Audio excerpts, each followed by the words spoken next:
Have you noticed that this show doesn't have any commercials?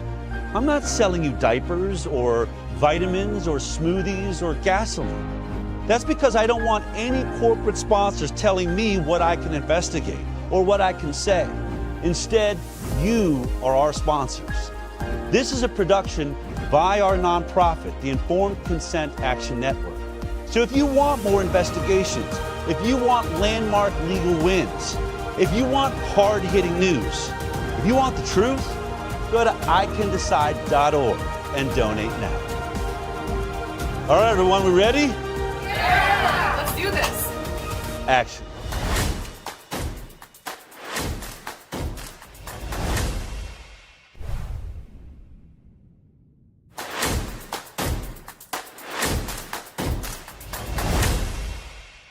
Good morning, good afternoon, good evening, wherever you are out there in the world. It's time for us all to step out onto the high wire. There's been a lot of people walking the high wire lately, and one of them is Robert Kennedy Jr. Just shortly after Anthony Fauci last week pled the fifth, half the day long. We reported on that and talked a lot about it.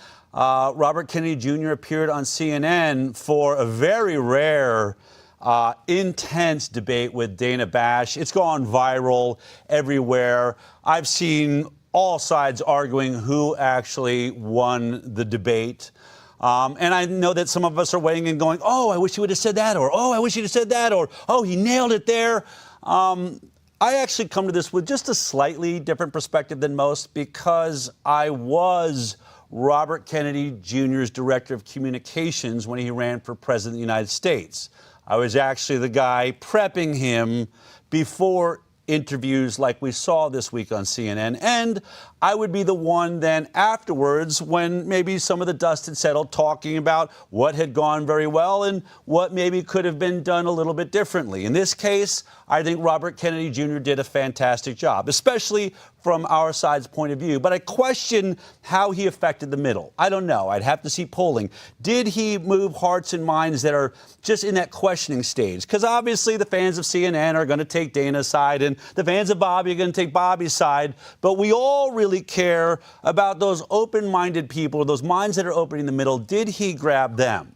And so what I want to talk about is what I think maybe he could have done a little differently from the perspective of what I know, what I've taught him, and what I've said. But before we get to that, let me take a look at a piece of this interview, and we're going to break it apart. Take a look at this.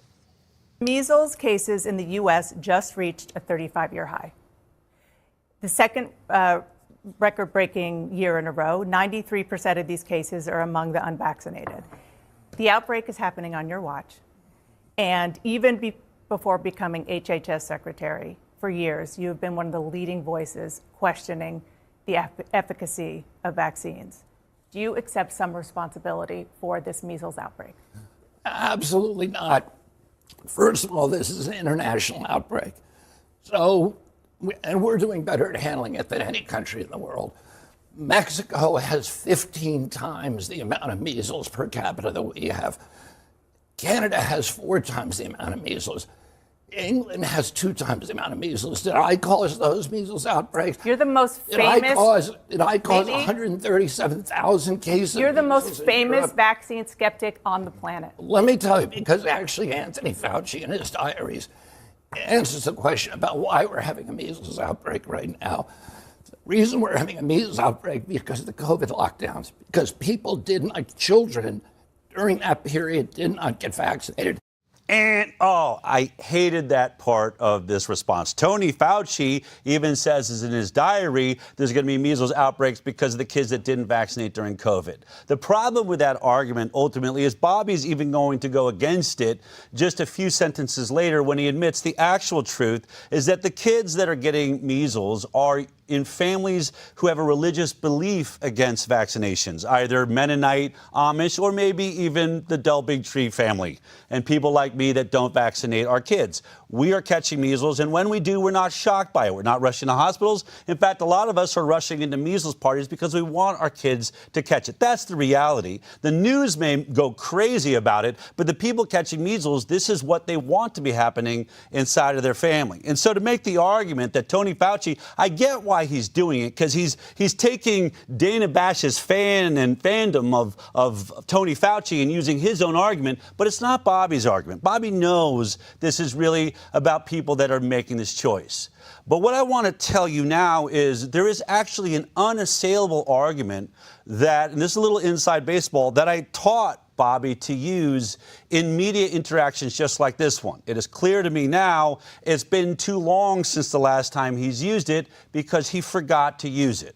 And I'm going to tell you what it is right now. This is the best argument to make. In fact, I believe it's the only argument he needs to make as HHS Secretary. What Dana Bash said is, you are the face of vaccine skepticism. You're the world's leading vaccine skeptic or some form of that. And what I would say to Bobby going into these interviews is, I am not a vaccine skeptic. I'm a vaccine realist. I have never said vaccines are not effective. That has not been my discussion. It's been around the safety of vaccines. And let me be perfectly clear. People who receive measles vaccines, by and large, the majority of them will block having symptomatic measles infections for many, many years. We give several doses to try to extend that amount of time. I've never said anything about that.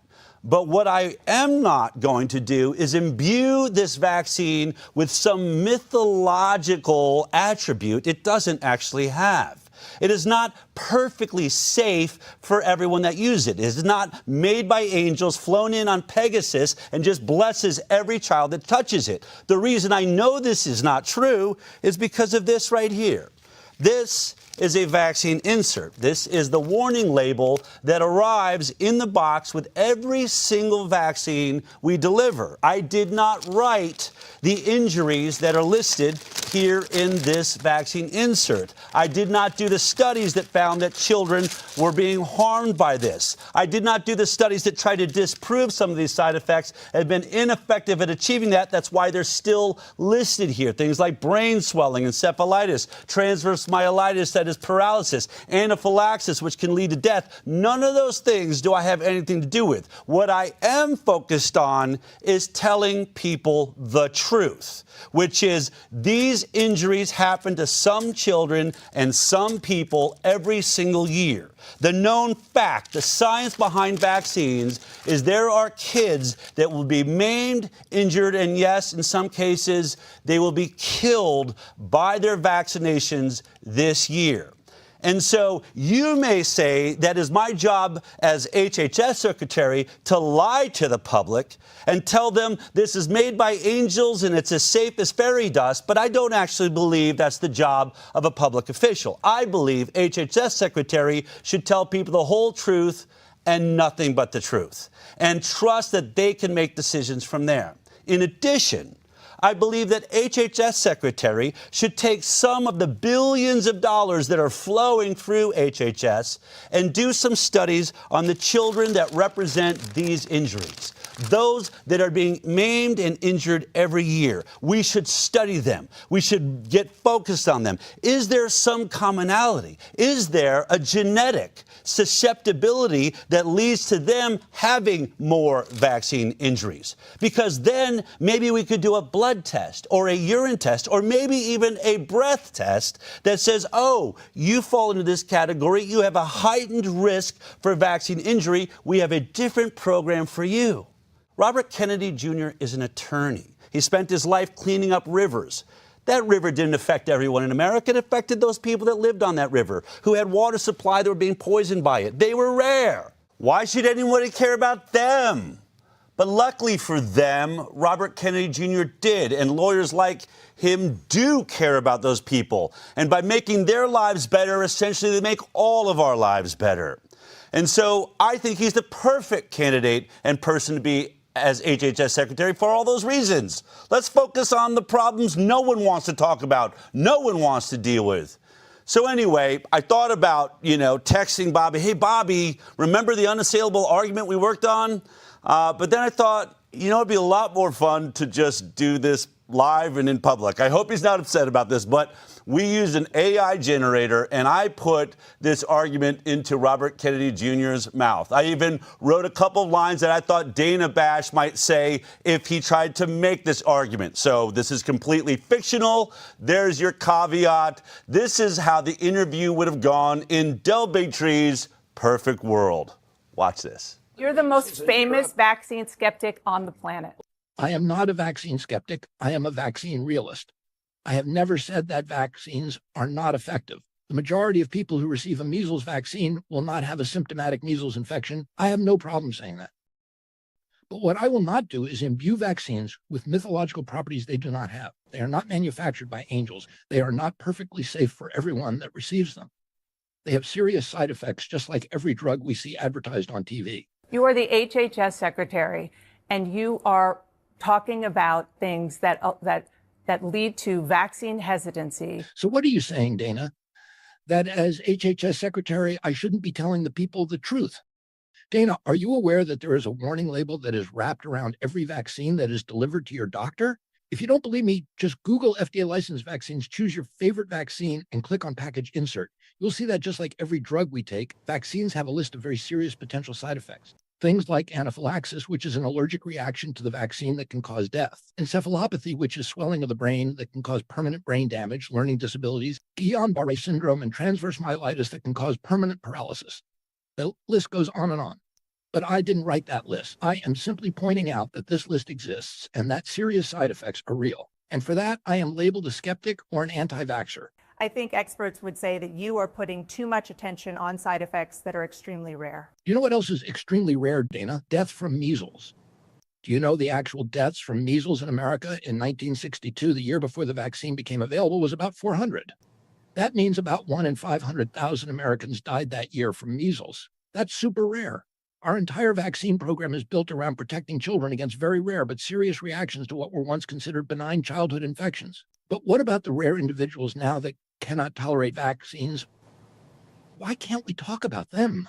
Why aren't we protecting them? Why not do some studies on that, whether you're an environmental lawyer, whether there are environmental factors that go into contributing to a predisposed genetic situation? As HHS secretary, that is what I'm going to do. I am taking a few of the billions of dollars that are flowing through HHS, and I am funding studies that focus on the children and people who are having serious adverse reactions. Maybe there is a certain combination of vaccines that is causing the problem. Maybe some kids can't handle 10 vaccines at one time. Maybe there is a genetic susceptibility that makes them more vulnerable to vaccine injuries. And then maybe we can find a blood test or a urine test or even a breath test that we perform before vaccinations that could flag these children. And then we can develop a different protocol specifically for them. Again, I really want to move on. In America, every child matters. Every child deserves the opportunity to thrive. But this year, an innocent child will die from a bad reaction to vaccination. That child could have grown up to be president of the United States. Or maybe they would have grown up to be a virologist that advances medicine in ways we never dreamed. But they will be robbed of that opportunity because we thought their issue was too rare to care. Well, this HHS secretary does care. I'm not taking vaccines away from the kids who are thriving with the vaccine program. I'm focused on the ones that aren't. I am assembling the best team of scientists in the world to find a way to make sure that no child is ever injured again. This is what the American people want. It's what they expect. And I believe that when we fix this problem, no matter how rare we think it is, we will see confidence in science again. And I believe that will make America healthy again. Well, it's a little bit like South Park. AI, at least the version we're using, isn't fully there. But I think you get the point. I'd love to see your comments right now. If you're watching, go ahead and make a comment. Do you think that's the unassailable argument? How do you argue against that? I am not trying to take away your vaccines. I'm just focused on the people that are not having a good reaction. Can't we care about them? Now, I know a lot of you will write, well, Del, what about choice? Or, what about the fact that it's not that rare? That you have to understand the question and the comment and the moment that he's in. That is all that we're addressing there. And I think if Robert Kennedy Jr. said that, if every senator, if every representative just took on this position, are we not allowed to care about these individuals that are having a bad reaction? You cannot, scientifically say it's not happening. We know it is. There's a warning label that proves it. And so we want to help them. It's just that simple. We don't need all the rest of the arguments around this. Anyway, I'd love to see your comments. We have a great show coming up. I've got Topher Field, who is, I think, if not one of the leading voices that was in defiance against the lockdowns in Australia during COVID. He made an incredible documentary about it. I can't wait to talk to him, and he has some thoughts on how America is the most important part of this entire conversation when we look to the future. But first, it's time for the Jaxen Report.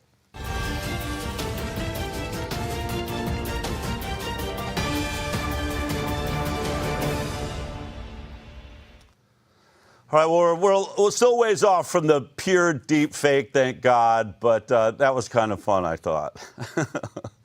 It was every aspect of that conversation is really interesting to watch. It's pure gold. Yeah, totally. So what's going on this week? I know we've just been streaming a hearing live this morning. What do we got going on? Oh, we have some stuff going on, Tal. If your name is Dr. Anthony Fauci, today has been a really bad day for you. We have Rand Paul's Senate Homeland Security Committee, and they have voted Fauci in contempt of Congress.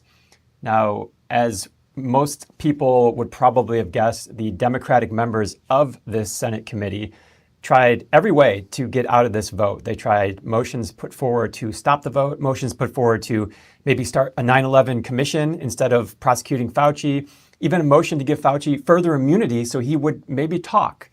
But in the end, the first step of justice for American people looks like it is dawning, and it looked like this. All right. 8 days ago, Dr. Anthony Fauci sat before this committee in the witness chair under subpoena for conduct covered by the President Biden's full and unconditional pardon, reaching back to 2014. Dr. Fauci faced no risk of federal prosecution. All he had to do was tell the truth. More than 100 times, though, he refused. The chair ruled that Dr. Fauci's assertion of the Fifth Amendment privilege was unsupported in light of the pardon and the testimony he offered in his opening statement. That is what we are voting on today. Not his opinions, not his policies, not anything he said from a podium 6 years ago. We are voting on whether a witness who has received the benefit of a sweeping federal pardon can be ordered by this committee to answer questions and then defy that order without consequence. This investigation has been one-sided from the beginning. The minority has been excluded from witness interviews and full access to committee records. And information has been selectively released to support conclusions that the chairman reached years ago. If these investigations are one-sided, it's because one side simply doesn't want to look at the truth. They want to bury the truth. They want to memory hole it. They don't want to look at the Fauci diaries and take a look at how contradictory what he wrote to himself, how contradictory it was to what he actually told the public. What he displayed last Wednesday was contempt for Congress, contempt for this committee, contempt for our investigation, the same contempt that our ranking members have shown for the diligent oversight and the exposing of the truth. The other side, like way too many Americans, have just closed their eyes, covered up their ears, and refused to look at the truth. With regard to access to records, there has been an unprecedented access to records. They have all been uploaded on a website that you were invited to join. You refused to join. You had utter disdain. You never even asked for the password. Not one of you ever signed up. It's been up for over a year. The reason that I asked Dr. Fauci what color his tie was and what day of the week it was and what color the carpet is was precisely to test the good faith nature of his invocation of the Fifth Amendment. And the United States Supreme Court has been clear for over a century, dating back to 1896, that when a witness has received immunity, he may not stand upon his privilege. I think it's pretty clear, given Dr. Fauci's 111 invocations of the Fifth Amendment, including questions that he could have no fear of prosecution on. He's not going to get prosecuted for the color of his tie. Shows that he had no interest and no intention of answering any of our questions, and that is an abuse of the privilege. There's no privilege for any of that, and I think there was no good faith attempt to invoke. The goal was to wait for Dr. Fauci to make any kind of misstatement and then have a weaponized Department of Justice file criminal charges for that new statement that would not have been covered by the pardon, leaving Dr. Fauci little choice but to invoke his constitutional right to not walk directly into a trap. I move to table consideration of this resolution until the chairman invites the views of legal experts who can speak to the constitutional questions and legal authorities Chairman Paul has raised in his contempt of Congress resolution. This motion is intended to avoid accountability. I will oppose this motion and urge my colleagues to do the same. Senator Johnson. No. Senator Langford. No. Senator Scott. Nope. Senator Hawley. No. Senator Moreno. Senator Ernst. Senator Moody. Senator Peters. Yes. Senator Hassan. Yes. Senator Blumenthal. Yes. Senator Fetterman. Aye. Senator Kim. Yes. Senator Gallego. Yes by proxy. Senator Slotkin. Yes by proxy. Senator Paul. No. In this vote, the yeas are 7, the nays are 8, and the motion is not agreed to. I move to postpone consideration of this resolution until the committee has an opportunity to hear from Dr. Fauci's attorney. On this vote, the yeas are 7, the nays are 8, and the motion is not agreed to. Members of this committee should move to table this resolution. On this vote, the yeas are 7, the nays are 8, and the motion is not agreed to. Seeing no other motions, the question is on reporting of an original resolution regarding contempt of Congress. The clerk will call the roll. Senator Johnson. Yes. Senator Langford. Aye. Senator Scott. Yes. Senator Hawley. Aye. Senator Moreno. On behalf of the millions of people harmed by Anthony Fauci, resoundingly yes. Senator Ernst. Senator Moody. Senator Peters. No. Senator Hassan. No. Senator Blumenthal. Senator Fetterman. Senator Kim. Senator Gallego. No by proxy. Senator Slotkin. No by proxy. Senator Paul. Yes. Mr. Chairman, on the vote of those present, the yeas are 8, the nays are 5. On the vote by proxy and for the record only, the yeas are 0, the nays are 2. On this vote, the yeas are 8, the nays are 5, and the motion is agreed to. Mr. Chairman, pursuant I to haven't committee rule. recognized you. Mr. Chairman. We've had ample remarks on this. The chair will limit remarks to 2 minutes. I will give you another chance to state your opinion, which has been amply stated. You have 2 minutes. Well, Mr. Chairman, pursuant to Committee Rule 6B and Senate Rule 26, Section 10C, I'm notifying you that I intend to file minority views regarding this resolution. The clerk will report the conclusion of the vote, and that it is reported favorably. It's, again, I'm going to say the same thing I said last week. It came down to party lines. And it's amazing. I don't understand why this is partisan. I don't know why one party sees a problem. The only way he would have been in any trouble was if he'd lied. All he had to do was get up there and not lie. Like anyone on any stand at any time, they're like, he's going to trap you. Trap you? No, we're going to ask questions. Just don't lie. No problem if you don't lie. Tell us the entire truth now, since it doesn't matter. And so I still ask, what is it Democrats are protecting? Are they protecting the right to perform gain-of-function research? Are they protecting the right to lie to the American people? Are they protecting the right to lock us down for no reason? Are they protecting the right to tell us to wear masks when there's no science behind it? Are they protecting the right to state science exists when it doesn't actually exist? I do not understand what is happening here, Jeffrey, in all honesty. And as you heard Senator Paul say, as the public rushed into these files in droves and looked at a truer, accurate accounting of the pandemic through Fauci's own words, not one Democratic senator asked for the password before they went public to get into these files to read them all. Not one. So we have Senator Rand Paul. He took to X right after the vote, and he wrote this. All right. Passed by Republicans on behalf of the millions of Americans and their families still affected years after the COVID pandemic. The resolution to hold Anthony Fauci in contempt of Congress has passed out of the Senate Homeland Security and Governmental Affairs Committee by a vote of 8-5. That is down party lines. Now, what happens next? This goes to the President of the Senate, which is J.D. Vance. That's a fast track to him. He certifies that to the Department of Justice. So we have two steps. J.D. Vance has to act. Department of Justice has to now further investigate. So will these happen? I believe the American public is waiting with bated breath. Now, last night at the 11th hour, Wall Street Journal puts out this exclusive. Senator Paul's committee obtained Fauci's COVID-era iPhone. Senator panel says it has obtained a copy of Fauci's COVID-era phone. That is his iPhone. No more word on that. Will that be public? Will they open source that so the public can look through that? We don't know. Will that be further evidence against him for the Department of Justice? It's just not looking good for Fauci. But again, these massive things, Vance and the Department of Justice have to act at this point. But regardless, a historic day, maybe one step closer to closure for the American people here, a form of justice. It is a banner day for the American people, at least in this aspect of that. Now, there's a lot that happened yesterday. We have also Trump's pick for the CDC director, someone he called a star. We have Erica Schwartz. Here's the headline here. Dr. Erica Schwartz confirmed as CDC's first official director in a year. That spot has been vacant for quite some time.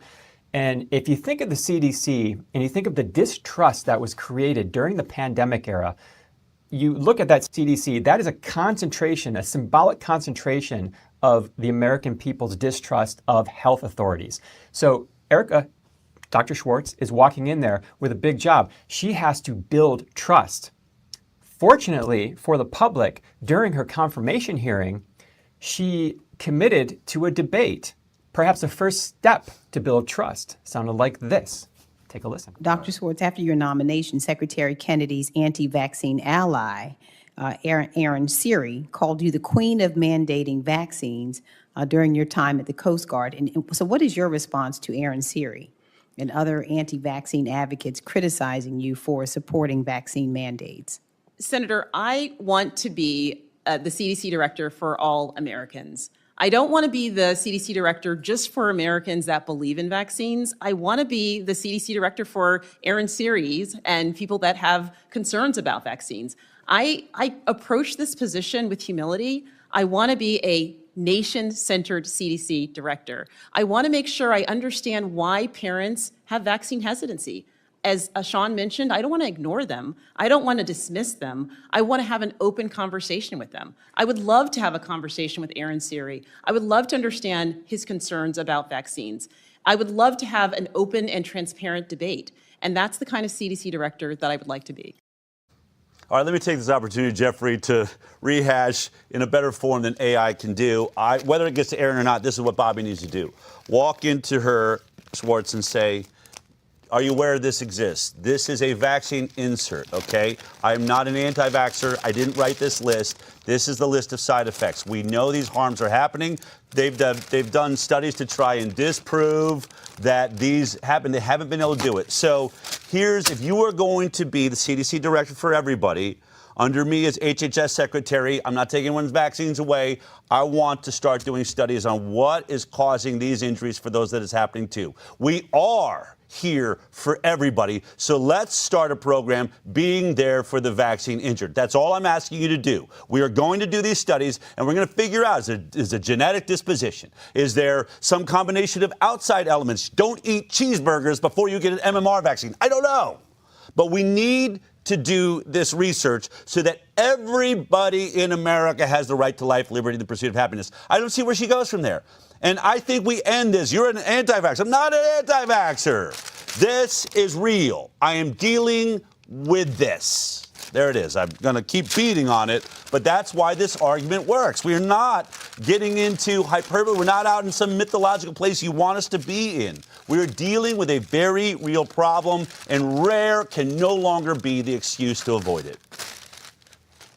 Absolutely. And she has a lot of work to do. Upon hearing on her confirmation as director, and Siri publicly noted that he is standing by for any type of communication from the office of Dr. Erica Schwartz, the CDC director, to set up that conversation. I'm sure we'll hear more about that, whether it happens or not. But let's talk about the vote that just happened, because, I mean, we wake up this morning, Tony Fauci is held in contempt. We have a CDC director willing to debate our ICANN attorney, our lead attorney. Pretty good day for ICANN here. Yeah, we're having a good day. We have, yeah. So if the vote went another way for Fauci, if he did get pardoned, walked away into the sunset, maybe the public would have been a little different. The temperature would have been turned down. But the week leading up until today has seen an absolute explosion in the public space, in the public sphere. Social media has been burning off the hook. Independent media. We have comedians making jokes about Fauci all over online. And then the sports players jump in. Here's quarterback Aaron Rodgers. Take a listen. All right. Can you tell us about the mindset of coming into your last season? Like, that's a real thing, it feels like, because is everything better? Is everything funner? Is everything more awesome? Like, how do you kind of view this year versus maybe the years of the past? I'm going to plead the fifth. Okay. Okay. Like Gotta that. love that guy. Like that absolute coward, Tony Fauci. Absolute coward. Yeah. Hey, it's back, Are baby. you kidding me? Yeah, 111 You times. got a pardon and you're in front and you pleaded over 100 times Yeah. at the White House. What are you scared of, Tony? Yeah. I thought you were the science. Yeah, yeah. I thought you were I am science, and you get up there and you can't answer a question. Yeah. What are we it, doing? baby. And how much time did the network spend at that? How much time did they spend on my responses every week, on my vaccination status, on Taylor and Travis's wedding? Did they do even a minute? Did they do even a minute on Tony Fauci? No, I don't think I've heard anything. I bet they didn't. But on that note, Then there was another scandal this offseason, too, involving a voter for MVP, for Coach of the Year. How much time did your network spend? Where's your Whoa. Did your network spend on our that? network? I wish I How much time did you Go back spend? to Fauci. This is awesome. How much time? This is awesome. Go back to Fauci? Yeah. Go back to the coward Tony Fauci and science? Hold on now. Who's spending the entire time writing in his diary about how fun it is to be famous? You got to be kidding me. Okay, so on that note, What are you going to say about me now? Debate him, What are you going to say debate about me him. no, now? I got no debate here. You had a 500. No, seriously, what are they going to say about me now? Now you can't talk about the COVID stuff because obviously it was made, in a lab in China. That's like not even questionable anymore. Tony Fauci is an absolute criminal. I'm on good terms with my family. I'm on good terms with my family. What are you going to say now? What are you going to say I now? want to let you know, it's been a fun ride for you, I would assume, over the last It's couple. been a great life and a great career. And it's nice to be sitting on this side now, especially after that coward played the fifth over 100 times. Okay. I thought you had a pardon there, Tony. Why couldn't you answer one question the entire time? Okay, Why we not? have 4 minutes until the heart out. Yeah, I got do- 4 do more feel minutes. like- We I can keep got this more. shit going. We I can do keep it feel going. like I got at least 4 minutes. Okay. I keep saying it, Jeffrey. The genie's out of the bottle. The cat is out of the bag. Once athletes can openly talk about something that no one could talk about, once comedians are hitting it everywhere, there is no turning back now. The humor and the ability to laugh shows you we are past this, and we're ready for growth. We're evolving. Change is happening.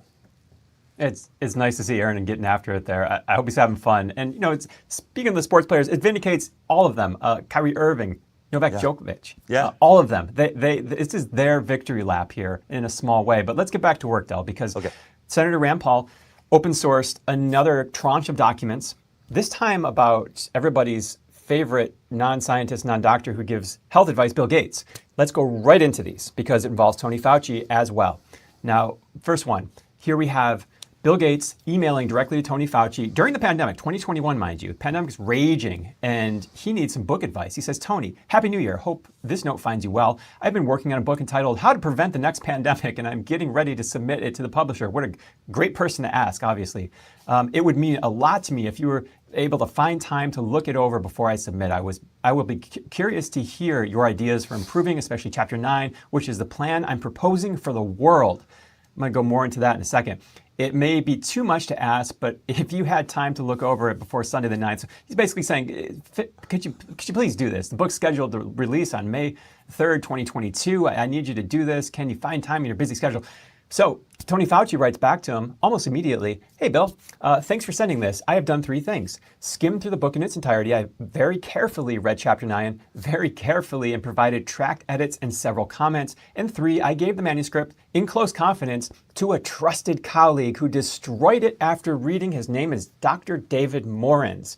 He's read the entire book and has provided comments on every chapter. Where have we heard that name before? A trusted colleague who has a propensity to destroy documents and evidence? Well, that's the indicted by the Department of Justice, David Morens. That happened at the end of May. Here's the headline out of Department of Justice. Former senior NIAID official indicted for concealing federal records during COVID pandemic. He's the guy that he can make FOIA documents disappear.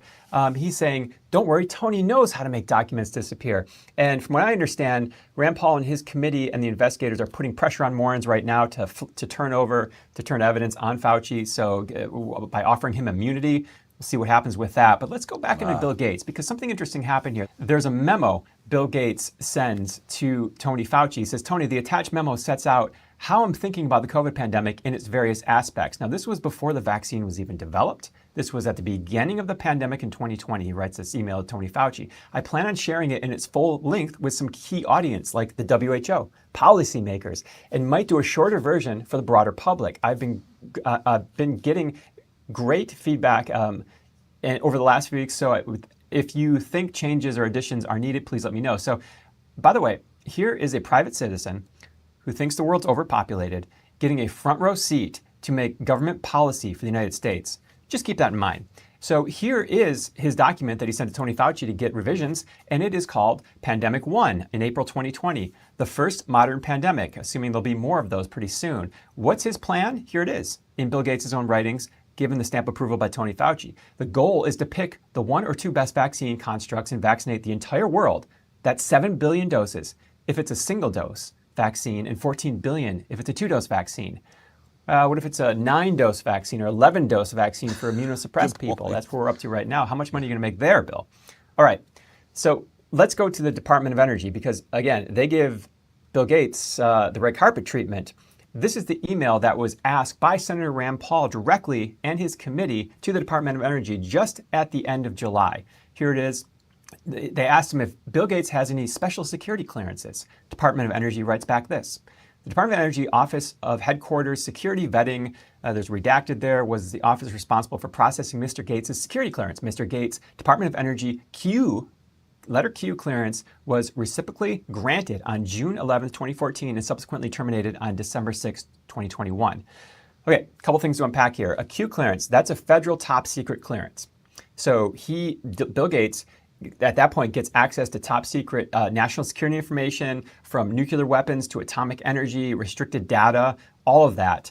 But it was reciprocally granted, meaning that the Department of Energy did not do it. Another agency already had given him top secret clearance. What agency that is, we don't know. I'm assuming Senator Rand Paul was going to send letters out to figure that out. But the Department of Energy said, hey, we just rubber stamped this from 2014 to 2021. So let's unpack this investigation here. Bill Gates, 2014, gets top secret energy clearance to the Department of the United States. What does he do? 2015, he starts an energy fund called the Breakthrough Energy Fund, basically. It's an umbrella company. Bill Gates leads new fund as fears of U.S. retreat on climate grow. He couches it in climate. We have to save the earth. We need new energy systems. We have to shut down oil and gas. And I'm going to be the guy to do this. I'm moving away from vaccines. I have top secret clearance. And I'm going to take this because the climate needs it. Well, he invests in lots of companies, almost 30 different energy companies, alternative energy companies. But the veil slips when the data centers come out and artificial intelligence is dropped. Climate goes to the wayside. Forget about climate. Remember, the people, we get to enjoy making our lives smaller, reducing, cutting back, sustainability, don't fly as much, all of that for climate. But once AI comes out, we have this. Bill Gates, a look at the energy companies Bill Gates is backing. This was just last year. As Microsoft, Google, and Amazon build on their artificial intelligence ambitions, the tech giants are also entering the race for alternative energy to meet AI's massive consumption of power. So that's what they get. Of course. But we, as people here, the public, This is the browbeating we continue to get. This is the new article out of Daily Mail. Scientists say we need to half Earth's population to just 4 billion to save the planet. You go into this study, it says achieve sustainability by easing population by 4 billion by 22,000. Number 5, conclusion. Let's go into the conclusion. What do they say? What's the nuts and bolts of this study? Gently ending and reversing population growth and moderating per cap impacts is a pro-nature and pro-human strategy. Is it? Such a world is within our grasp. So I don't know what to say about that, but we have Bill Gates running now for energy sovereignty for these big tech companies using on the back of basically taxpayer-funded build-out of our energy structure. And we still have this climate conversation that is upon us. We have to reduce not only the way we live, but our very population. How about those scientists lead by example and reduce their carbon footprint and depopulate themselves first? How about that? You know, it's amazing. And, you know, what I do know what to say about that, and I keep saying it. Believe them, listen to them. These aren't conspiracy theories. They're telling you they need population reduction. And I was just talking to a good friend of mine who runs a water company here delivering water to places where their well might have gone dry. And they said, you can't believe how much water is being required. We're delivering water to these new data center plants because they've already used all of their allocation. So if they want to water plants, if they want to do other things, they have to have it delivered from outside. And so think about it. If the whole thing is about resources, our resources aren't being consumed by human beings. It's being consumed by what I think will be our AI, prison guards, if you will. I mean, this is crazy. We're going to stay on it. But the people, the ones in charge, the ones investing in AI and controlling the world, they need fewer of us because they are now about to start raping and pillaging absolutely necessary resources like water, like energy. It's unbelievable. And I remember, wasn't it just a year or two ago, Bill Gates suddenly turned on green energy. Well, maybe I've overstated it. Maybe it's really not the crisis because he knew he was about to start investing and needing more energy. So they're liar, pants on fire. That's where we're at right now. And Senator Rand Paul has signaled that Bill Gates is being looked at as the next person to appear before his committee. We'll keep you posted on that. I want to finish off with some positive news, more positive news for the Informed Consent Action Network. In the middle of this Fauci conversation, ICANN is there. We're dropping truth bombs and information into this whole conversation, and we're making headlines. Here's the Epoch Times. Through our FOIA emails, we have created this headline. Top NIH officials wanted to shut down research into COVID-19 vaccine injuries, emails. And it says in here in the quoted article, the Informed Consent Action Network, which released the missives on July 22nd, said in a statement, quote, while the emails do not prove that Collins, Tabak, or Fauci expressively ordered NA to abandon the manuscript, they raise serious questions about whether NIH leadership viewed its potential effect on vaccine confidence as a compelling reason to suppress its publication. And of course, if you read those, there are basically neurological problems popping up after the COVID vaccine began to be injected. People within the organizations, NIH, FDA, were saying, hey, we need to document these. We need to actually put this out, and it appeared to be killed. And then we go into the Fauci conversation here. It's been going all over on social media, continues to this day. We have Atlantic writer, one of the top writers at The Atlantic, David Fromm. He goes in and he says this about Fauci. There are many COVID villains, anti-vaxxers, quack remedy touts, and of course, President Trump. Fauci is not one of them. And you can see here in the comments section, ICANN is being used here, our actual website and these FOIA documents we just read about. And the commenter says, do you defend the NIH decision to stop studying neurological harms from the shots, abandon these people, and withhold informed consent?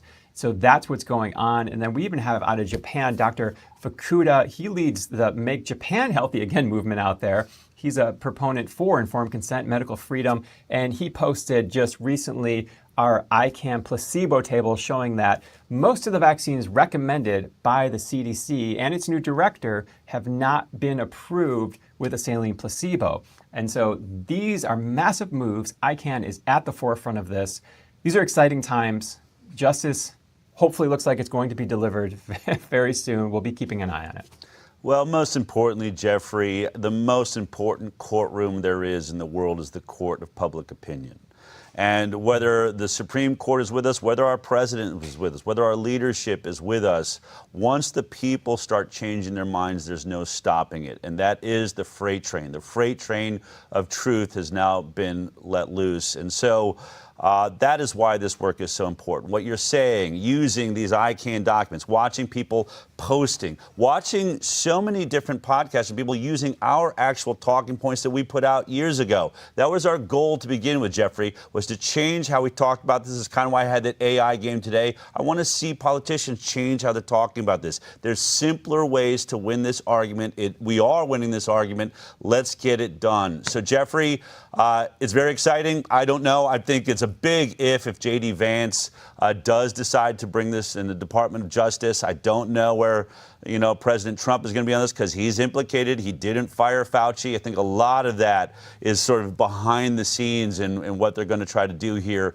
But it's been a great week. It's been a great couple weeks, really. In fact, it's been a great year. I keep thinking, I'm pinching myself, Jeffrey. We're achieving a lot, so much to do, but we wouldn't be here without you, your great reporting, so keep it up. I'll see you on the download on Monday. People are loving that show. It's great, and I'll see you personally next week on the High Wire. All right. See you next week, guys. All right. Great. Well, look, when you are donating to ICANN and the Highwire and the work that we do, you're helping us get these FOIA requests. We're helping us get these documents that no one would have seen. You're helping us get the Pfizer documents so that real scientists can analyze, did Pfizer know they have injuries? That's where all of this is coming from. Nobody else is doing it. Nobody else is doing that. And that means you are that important. You are literally providing the information for the world. We can't do it without you. We can't. We need you. You help support this work, these investigations, where we are producing actual intelligence that can be used in hearings, is being used in newspaper articles, and obviously on social media to change the conversation. So if you are not already donating, I'd love it if you become a recurring donor. $26 a month would be awesome, but $1, 50 cents, whatever. Be able to say you're involved, that you're a part of our network, the Informed Consent Action Network. For everybody that makes this work possible, that has been donating, look where we are at. Look what is happening. You know you are a part of this. You get to pat yourself on the back. And if you are a large donor out there that maybe has come into, maybe you sold your company or have brought in an inheritance and you want a specific project that you can know, I did that, reach out to us at info@icandecide.org and we will have a conversation with you. If you're listening right now on one of our podcasts where you don't see what's going on, just text 72022 and write in the word donate on your phone, and I'll respond with a text right away so you can join us in what is proving to be one of the most impactful efforts, certainly when we think about medical freedom, that has ever happened in history.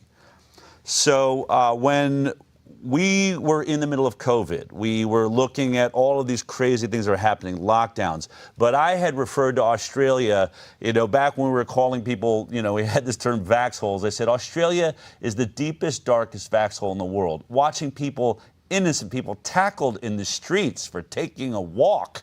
It was insane. Well, in the middle of that was a man named Topher Field, who also thought it was insane. He made a documentary all about it. This is the trailer for that documentary. Take a look at this.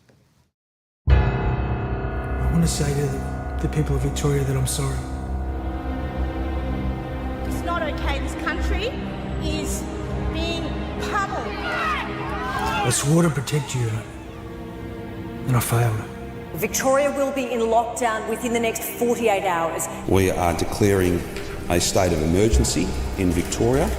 These are not designed to have zero new cases.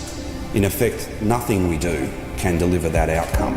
This is about, as everything we do, is about flattening the curve. It was unclear what the future was going to hold for anyone, and that's, I guess, where the fear began. We need to go harder, and we need to go longer. This has been the most insipid and diabolical game of Simon Says I think I've ever seen in my life. Take your mask off, put it back on. Stage 4 is here, our COVID hell far from over. In many ways, he has that saviour complex. Daniel Andrews would have made a very good preacher. We'll have to extend out for 2 weeks. He had all of the power. While Melburnians are this morning living inside a ring of steel, facing $5,000 fines if they attempt to visit regional Victoria. It's Australia. It's not supposed to be like that. Yeah, it's supposed to be free. Playgrounds, basketball courts, skate parks and exercise equipment, despite the fact that it's outdoors, will be closed. Shane Patton is on the line. Chief Commissioner, good morning. Morning, Neil. Well, the curfew is the hot issue. Were police consulted about the introduction of the curfew? No. We're going to focus on a video that's been widely shared, and it shows a woman being arrested for trying to organise an anti-lockdown protest. What on earth? That was actually one of the things that convinced me that I needed to protest. We felt a duty, no more really than a duty, to do something and to continue growing the movement. And frankly, seriously, I'm making a serious point. I don't know what half of them were protesting against. You. Well, a lot of them. Then, well, good on them.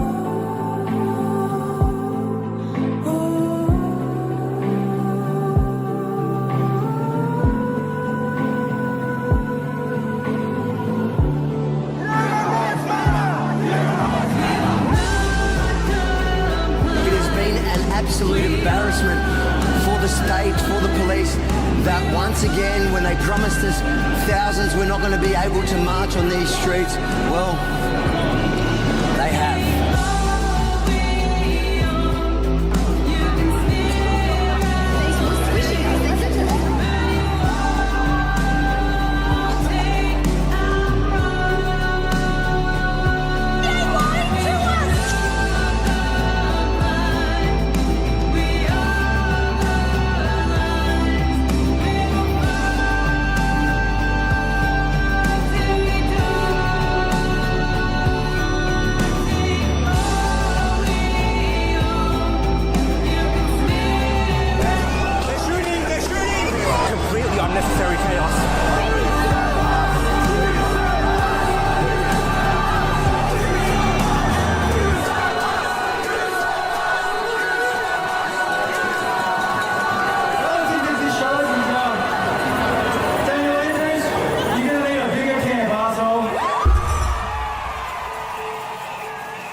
Well, it's an amazing film. It was an amazing moment. And if we do not learn from that moment, we are doomed to repeat it. We didn't have quite the level of hostility here in America, but I'm looking forward to speaking to somebody that was right in the middle of that, a voice that was helping putting these gigantic rallies together.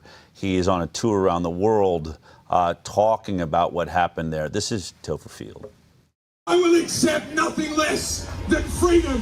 Freedom for me, freedom for my children, and freedom for us all. Who better to talk to than the man fighting for freedom and liberty? One such person fighting for your and my freedom is Topher Field. Topher Field. Topher Field. 13 years of independent commentary. The Australian documentary filmmaker behind Battleground Melbourne. He has been awarded 3 times by the Australian Libertarian Party and won 14 awards for his documentary. His content has been reposted twice by the Elon Musk. This is the one and only Topher Field. 5 years ago today, I became a criminal.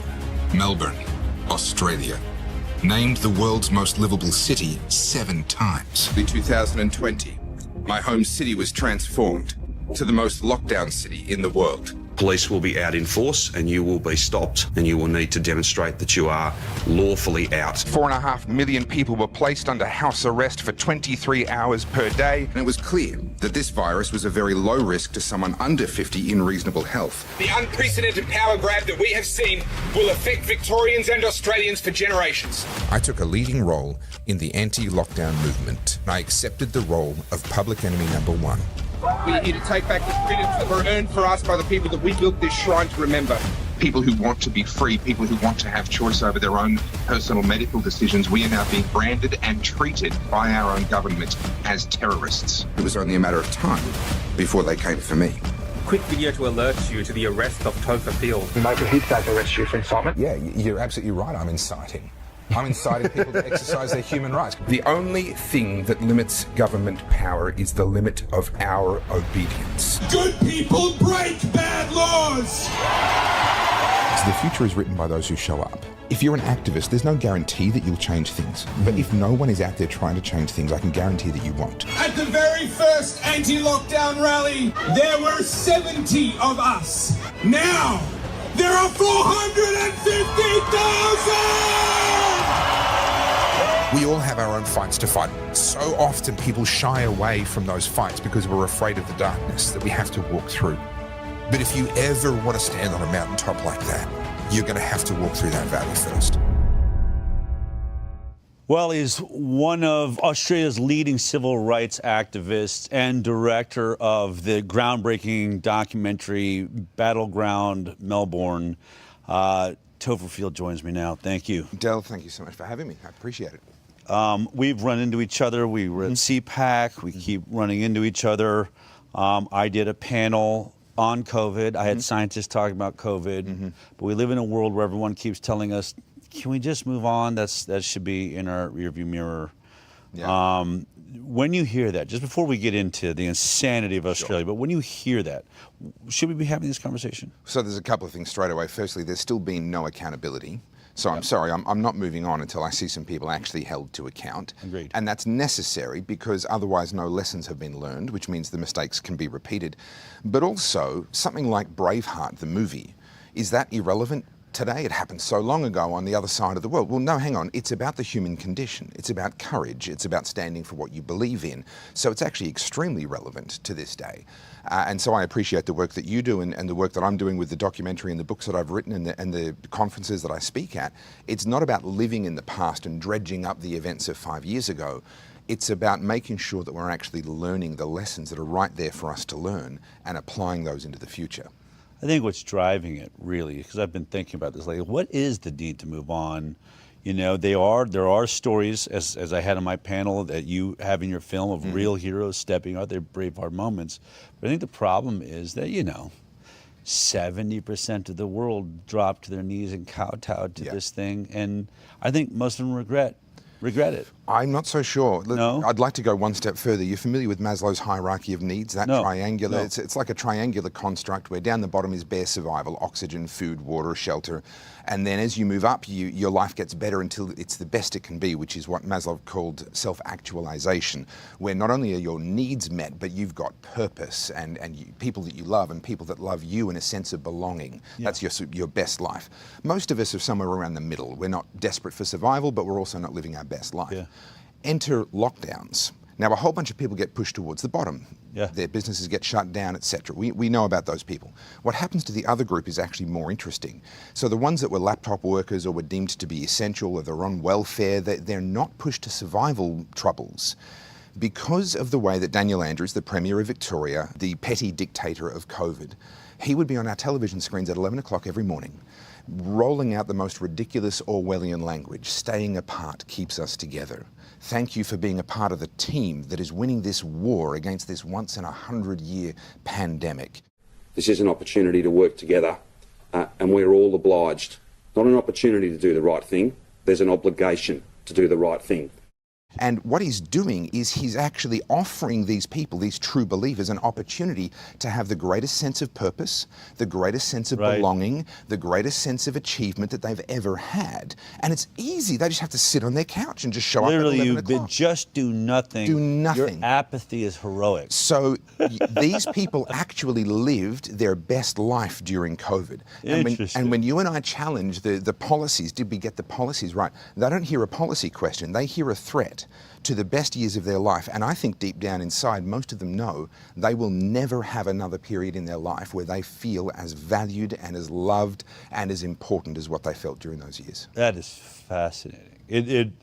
I guess in some ways you're playing into that space that Matthias Desmet was talking about, in that I feel all alone, suddenly have purpose, all these things that just create. It's the psychology of totalitarianism. But I hadn't really put it in terms of reflecting on those that went through it. It was real for them. I really was great. I really was special. Correct. I really was a part of something. I really did have community. And they will fight for that feeling with everything in their being. Wow. Which means lessons aren't being learned. They're not realizing they made a mistake. In fact, not being learned, you're learning the wrong lesson. They're actually looking forward to it happening again. Wow. Do you think about percentages, like what part of our population makes up that group? Yeah, I've no idea. To be honest, it's almost impossible to tell. But what I can tell you is that after Daniel Andrews, the dictator of Victoria, locked us down for over 570 days, there were people taking their own lives, people going bankrupt. Anyone that already had fragile mental health was pushed well beyond breaking point. The debt that we took on, the inflation that we created, not to mention all of the impacts of the vaccine mandates and everything else that you've documented so well. After all of that, he got re-elected. So the Victorian people, I think, I'm trying to run a campaign. We need to rename Stockholm Syndrome. Okay. And call it Melbourne Syndrome. Because Stockholm Syndrome is named after, I think it's 4 or 5 hostages in a bank situation. Yeah, right. This is 4.5 million people in the city of Melbourne alone, 6.5 in the state of Victoria, who went on to re-elect the person who locked them down. Honestly, the images were horrific. Yeah.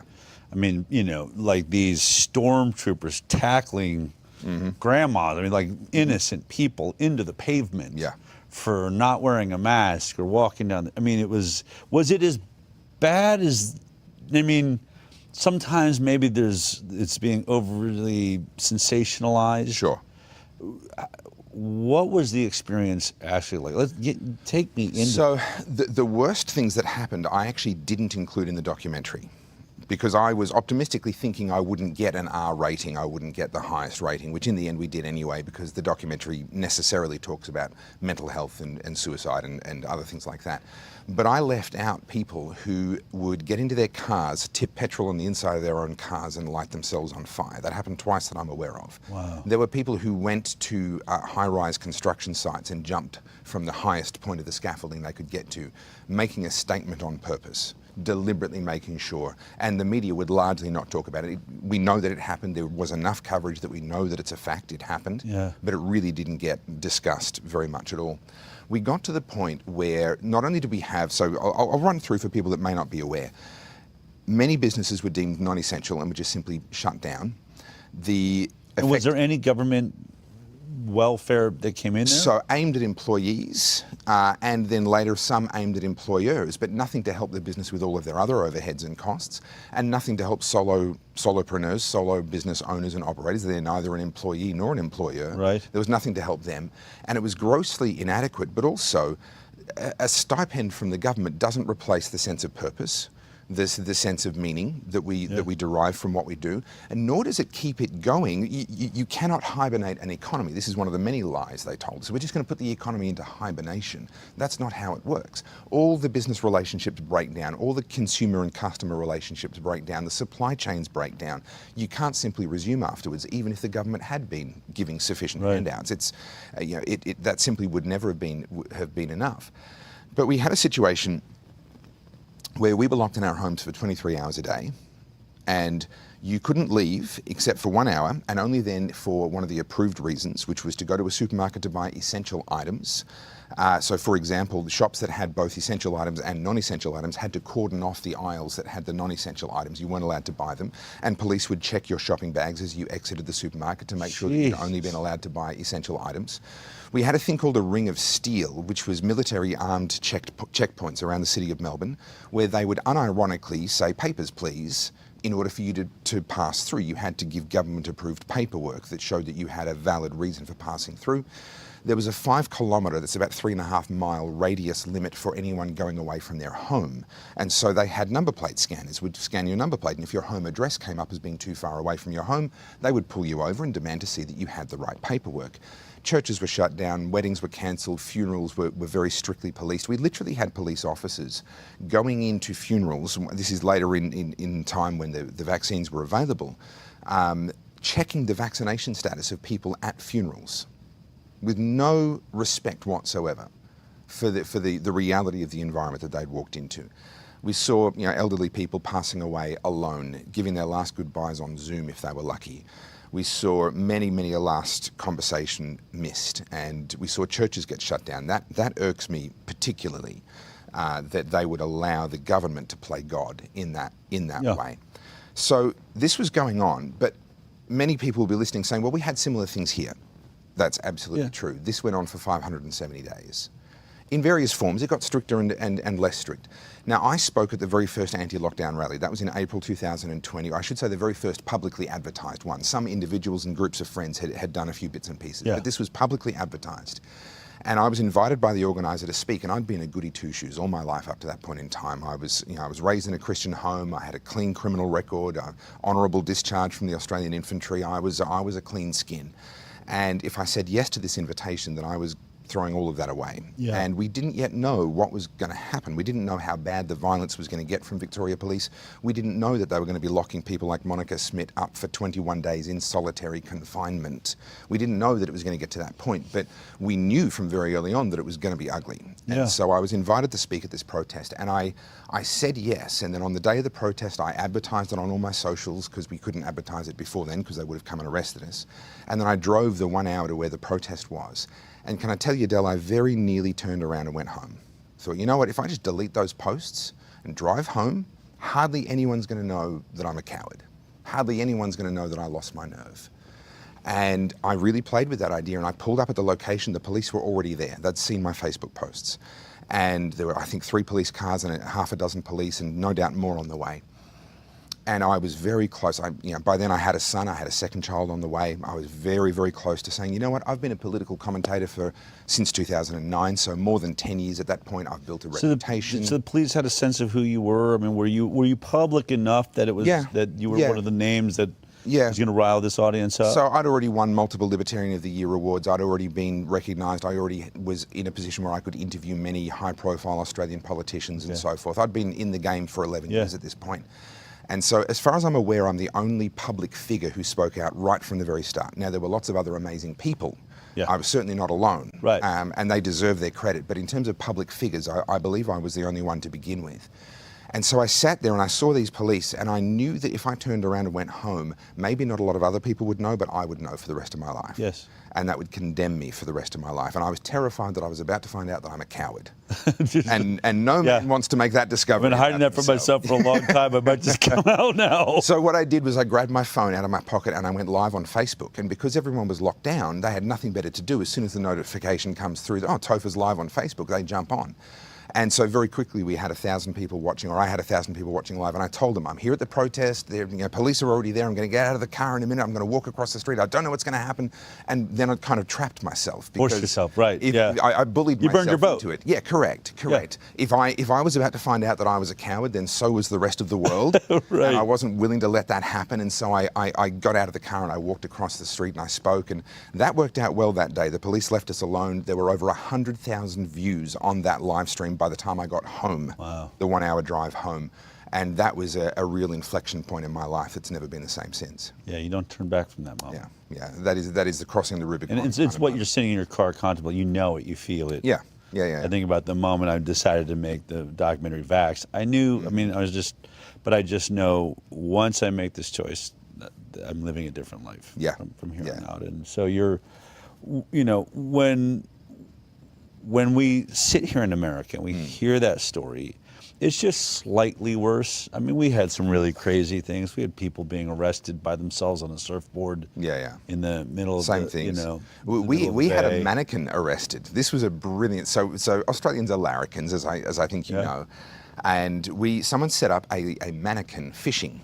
And the sun rose, and the police went, there's someone fishing down on the beach, and they went down to arrest this fisherman and discovered that the mannequin had caught more than what they had. But because of the reasons to leave home, the 1 hour yard time that we were given, one of the reasons you were allowed to leave home was to exercise. But if you stopped and sat on a park bench, the police would arrest you because you're no longer exercising. And so elderly people that would need to get some sunshine, they'd go shuffling down to the local park and sit on a bench. Police officers would actually follow through with the arrests. How do you describe the mentality of police officers going through with it? They're human beings. They have families. This is their people. Sure. It's their country. This is your county. This is your province. So I'm working on my third book at the moment, and my working title for it is Psychocrats, a joining of psychopath and bureaucrat. I believe the purpose of system, which is what any bureaucracy is, it is a system, The purpose of any system is to basically turn the people that work in it into psychopaths, even though they're not actually psychopaths. They will engage in psychopathic behaviour whilst still being completely convinced that they are the good guy. And when you add, and they do that, by dividing up the task into such small pieces that no one really feels responsible for any of what happens. And they feel very expendable. Well, if I don't do it, somebody else is going to do it. And they give to these people an array of excuses to justify their own behaviour. Then, when they make them afraid of losing their jobs, such as lockdowns, these sorts of situations, I mean, we saw a police officer, this is one of the scenes in my documentary, and I don't know who the protester was, but there was a protester who had his camera out as he was talking to the police. I think we had this video. Let's take a look at it. Yeah. Right, hold on. Go home. Otherwise, they start issuing tickets. Bro. We don't want to do it, but we will do it, right? Well, if you don't want to do it, don't do it. Stand up for what you believe in rather than paycheck. Just go home, all right? We get paid to do this, mate. I'm just as over this protest as you are. By protest, I mean lockdown, all right? Fair enough, unfortunately, fair enough. I've got to do what I've got to do. And that's why I'm you here don't trying have to to do talk that. to you. You don't have to do that. You're choosing to do it for I'm not paycheck. skilled to do anything else, mate. So unfortunately, at this time of my life, that's what I have to do. And the people of us that aren't skilled, we don't get paid. We're not getting food at the moment. I hear you, mate. My wife's in the same position. She's out of a job at the moment as well. I understand you've been pissed off about it. It really, my film and inconvenient study that I'm traveling with right now, it really reminds me of the moment where Dr. Marcus Zervo says, look, I know what I'm supposed to do here. I'm not going to do it. Yeah. And he literally says, I'm not a good person. And this guy admits, I mean, with all kind of lets down the bravado for a moment, I don't have talent in anything else, right? I am useless if I'm not, I'm just picking up a paycheck, and I'd rather not be here too. There's an honesty to it, but as the guy says, then just walk away. Yeah. Well, this is what I call the spirit of 1984. So I'm on a speaking tour in the US at the moment, and my message is very simple. The great danger to the United States of America today is that there is too much 1984 and there is not enough 1776. Amen. You guys get criticised, Americans get criticised by people from all over the world. You should be more like Europe, more like UK, more like Australia. No, forget all of that. Americans need to be more like Americans, but the original version, the OG, and not what it's kind of become today, which is this Europeanized kind of version. The spirit of 1984 is, I will do what's best for me. I will turn a blind eye to the obvious absurdities around me. I'll let the government rewrite history. I won't say no to them. I won't. So the principle is this. The only thing in history that has actually limited the power of government is when the people reach the limit of their obedience. Now, you have the Bill of Rights in the US, you have your Constitution, you have principles like the separation of power. These are good things to have, but if no one actually steps in and does something when the government oversteps those boundaries, then they can do it with impunity. If you don't stand up for your right there, I mean, look, it's not, our founding fathers didn't say, don't worry, the police will hold your laws. Correct. Don't worry, the government's got your back. Correct. They essentially said the laws that you don't, the rules and the laws by which we've handed you, if you don't exercise them, if you don't stand for them, if a law is suddenly unjust and you don't defy it, then you are undermining what the fabric of this nation is built upon. We've really forgotten this, which is not only are you allowed to disobey, you're required to disobey. Yes. You actually are victims of your own success. The freedom that you were given, your founding fathers didn't design America the way they did in order to make you wealthy and powerful. Now, they did make you wealthy and powerful. Freedom does that. But they did it because they valued freedom above all else. They risked their own lives, their fortunes, and their sacred honor in order to give it to you guys. But because it brought wealth, it brought comfort. And now there's a lot of people like that police officer who are saying, well, I could speak out, I could limit my obedience in some way, shape or form, keep alive the spirit of 1776, but it'll cost me a bit too much. It'll hurt a little bit too much. My friends might disown me. I've got family members that still don't really speak to me. I've got lots of followers that I had before COVID that left and never came back. You know, I was pursued with criminal charges for 2.5 years by the Victorian government because of my role in encouraging people to engage in peaceful, non-violent protests at a time when the government said that they were illegal. And I'm sorry, that's the price you have to be willing to pay. Otherwise, you are no longer a son or a daughter of 1776. You are a slave of 1984. How do you have it? I mean, you know, as we sort of, you know, and when you think about Australia, what is it was inspired in you to stand up for? You don't have a constitution exactly like ours. So a lot of people were very confused when they saw what happened in Australia during COVID, Melbourne becoming the most locked down city in the world. And for those that don't know, by the time the violence reached its climax, we had armoured cars on the streets and police lining up and just firing rubber bullets into protesters, essentially like cattle prods. And when I say protesters, I'm not talking about smashing windows and stealing flat screen TVs the way that some people, call protest.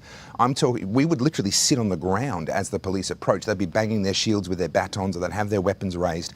And I've got this in the documentary. You'll see, people saying, "Hey, everyone sit down," and row upon row of people sitting down in the face of a violent police force. And ultimately, they just took glee in hospitalising people, mass arresting people, all of that. And so the thing that confused people was, hang on, how is this happening in Australia? Isn't Australia Crocodile Dundee? Yeah. Isn't Australia Steve Irwin? Isn't Australia this kind of rugged, masculine place? Yeah. The most insightful thing that I believe has ever been said about Australia was said by a man by the name of Clive James. He was a British-Australian commentator. And he said this: the problem with Australians is not that they are descended from convicts, it's that so many are descended from the prison guards. We actually have two cultures in Australia.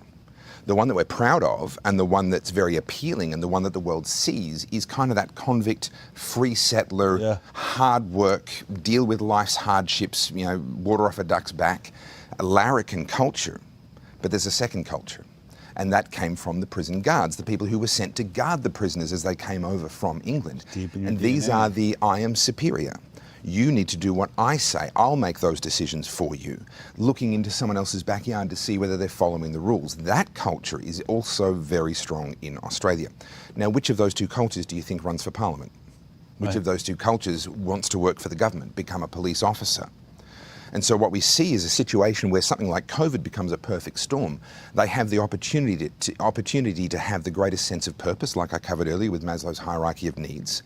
They have the greatest fear about the consequences if they step out of line, because there's no other job for them to step into. The whole economy has been shut down.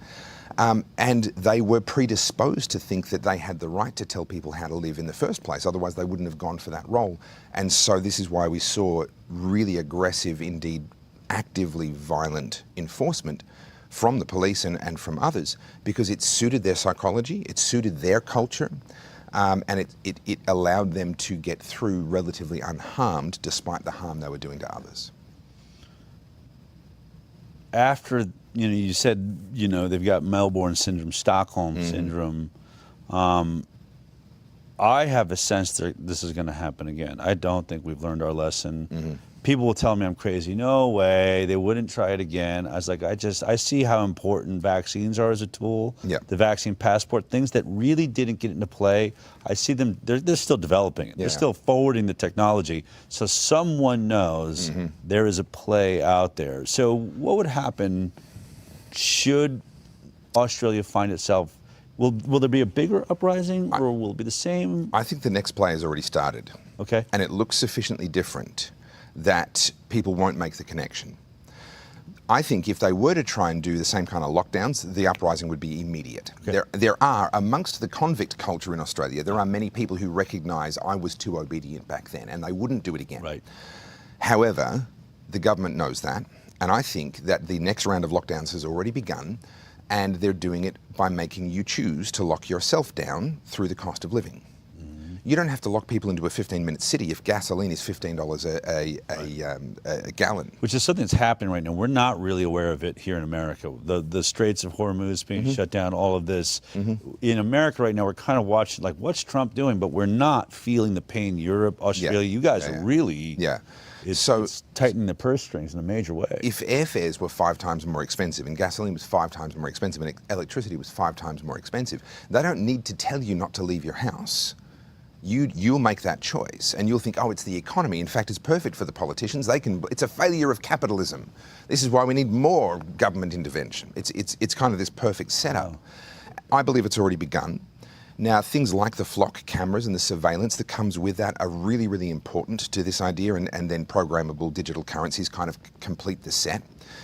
One of the reasons why I'm in America speaking at all is because once this is fully constructed, once it's actually all in place, I've seen it. I've traveled to China and I saw their surveillance-based social credit system in action. I saw the amount of fear that ordinary Chinese people had about being observed going about their daily activities, taxi drivers and people on the street. Once it's in place, it is going to be very, very difficult to get rid of. Agreed. And so we have an interesting situation. I'm going to use London as an example because I don't want to get myself arrested. I've had that experience a few too many times already, and I don't know whether I'm protected by First Amendment in America not being a US citizen. So let me talk about London for a second. Okay. In London, their mayor, Sadiq Khan, brought in a thing called the ultra-low emissions zone. And this was an area in the inner city of London where if you had an EV or a low emissions vehicle, you were allowed to drive as normal. If you didn't, any other vehicle, you got charged, I believe it was £12.50 per day for entering that area in a non-low emissions vehicle, which I think that's sort of $17 or $16 a lot of money. It adds up real quick. Yeah, sure. And this was enforced by essentially digital checkpoints, cameras, not dissimilar to the flock cameras that we're seeing proliferating around the US at the moment, that would recognize number plates and look up a database and send you a bill if your car was the wrong kind of car. And what emerged organically, and this is very similar to the protest movement that emerged organically in Victoria when the lockdown started, what emerged organically in London is a movement known as the Blade Runners.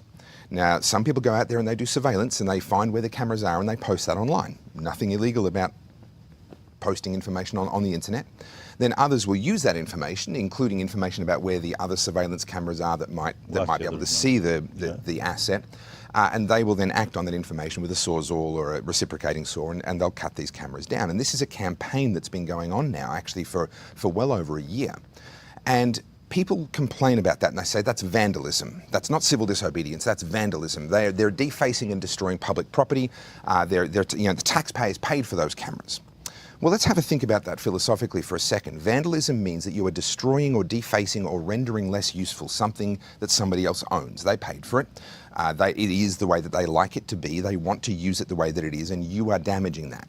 By that definition, Sadiq Khan was vandalising the roads of London for the people of London, the taxpayers, the ratepayers who paid for them to be built in the first place.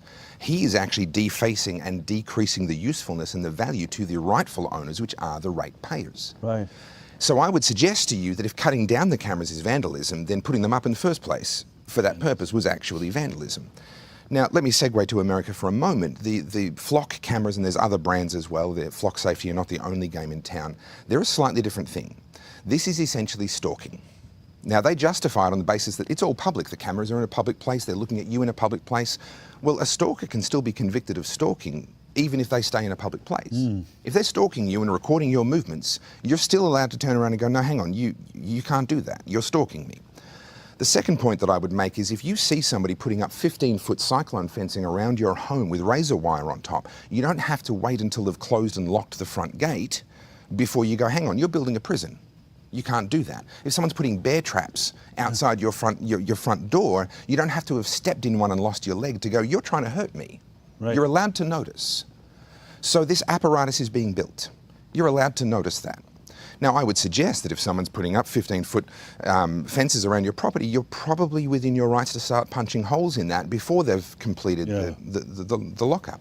So I would suggest that the efforts to stop flock safety from proliferating and all of the other competitors from proliferating around the US, of which some great successes has been had more recently, I think those efforts are absolutely crucial. And if Americans are sitting there saying, okay, this 1776 thing, the spirit of 1776, what does it mean in practice? Find the organizations that are pushing back. They're trying to stop local cities from having them. I believe the Los Angeles Police Department quite remarkably allowed their contract with Flock to actually expire because there's now so much concern around privacy and around the Fourth Amendment and so forth. Get on board that at the very least, because that is a crucial piece of architecture that is being built. And once it's built, it gets very difficult for us to control how it gets used. And so I believe we have to stop it from being built. My last question for you is, how much time do you think we have? I began commentating on politics in 2009, and I said back then, the problem is that people don't care about politics until it hurts them. The silver lining of COVID, and this is going to sound weird, but stick with me, is that it hurt so many people. Yeah. And as a result, an enormous number of people have actually started paying attention. And now we have things like the pushback against flock cameras and...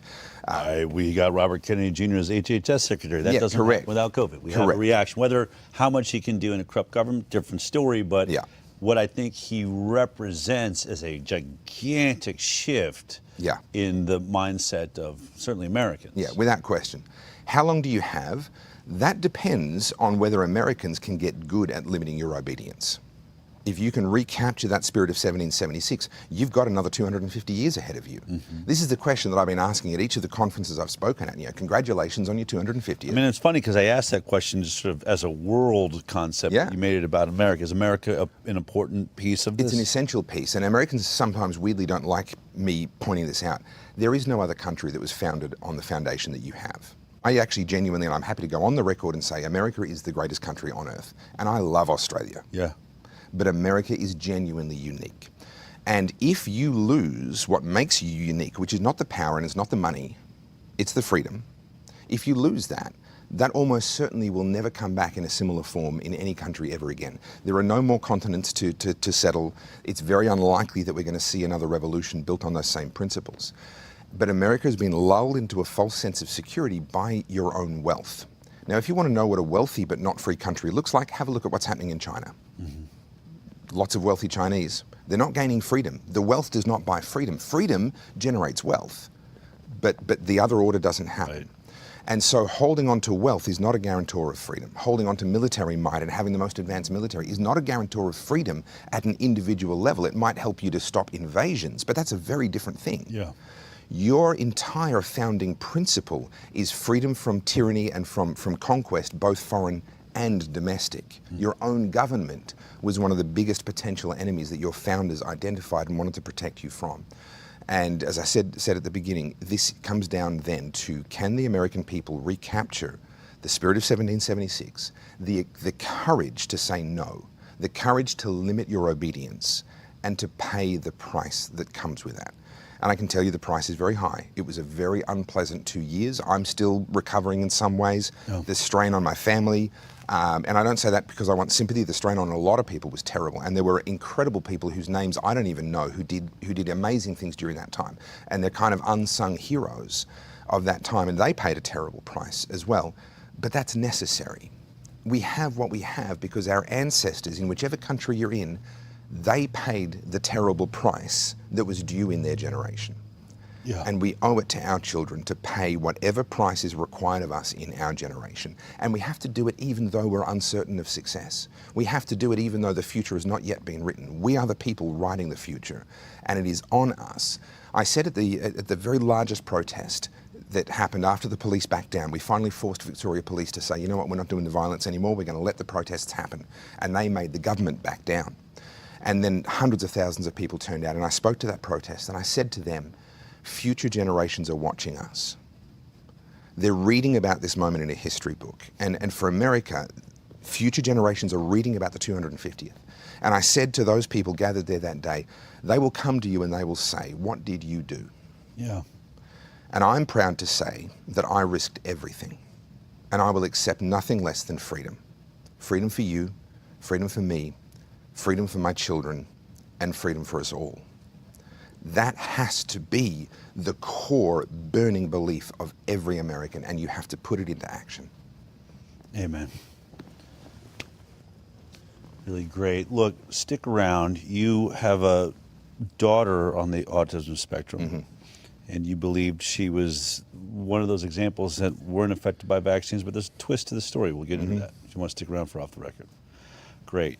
Look, you know, it's upon us, but how we carry ourselves. What is the story we're telling? One of the ways you can tell the story of America in this 250-year anniversary we're in and represent the passion you have for there being another 250 years out ahead of us is to go to our shop, our store, highwire.shop, and check out all the gear that is celebrating American with ICANN in the center of it. Take a look at this. Good evening!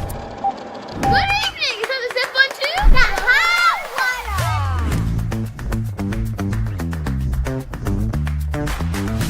Highwire! We asked and you delivered, showing us how you Highwire. This is how we Highwire. This is how we Highwire.